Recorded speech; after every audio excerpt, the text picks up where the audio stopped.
Today, I'm diving deep into the concept of enmeshment and challenging myself to identify if it's secretly holding me back in life.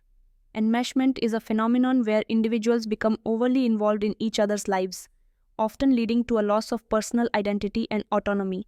This can happen in families, friendships, or romantic relationships, and it's more common than you think.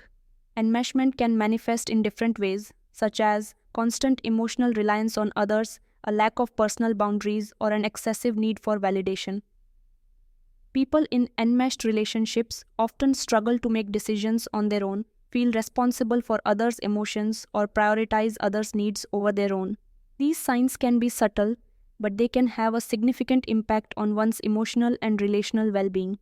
Enmeshed individuals may also have difficulty forming healthy relationships outside of their immediate circle, as they often attract people who enable or reinforce their enmeshed tendencies. Lack of personal space and time can lead to feelings of burnout, resentment, and frustration, causing relationships to become strained.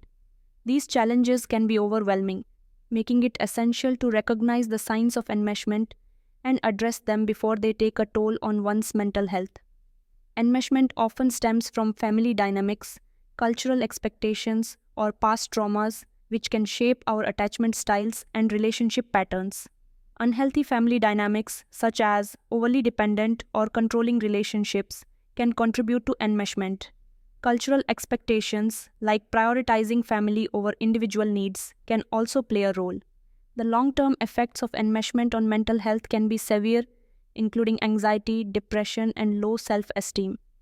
People in enmeshed relationships may feel trapped, suffocated, or unable to pursue their own interests and goals. As a result, it's crucial to acknowledge the psychological roots of enmeshment and work towards breaking free from these patterns. Recognizing enmeshment is the first step towards healing, and I'd like to share a personal story that illustrates this. A friend of mine was in an enmeshed relationship with their family, constantly seeking their approval and validation. By setting boundaries and prioritizing their own needs, they were able to break free from the enmeshment and develop healthier relationships. It wasn't easy, but it was a crucial step towards their personal growth and emotional well-being. This experience highlights the importance of self-awareness and taking responsibility for one's own emotional and relational well-being. The key takeaway is that recognizing enmeshment and setting boundaries is crucial for personal growth and healthy relationships. If you've experienced enmeshment in your life, I encourage you to share your story in the comments below. And don't forget to check out my other videos for more insights on building healthy, fulfilling relationships.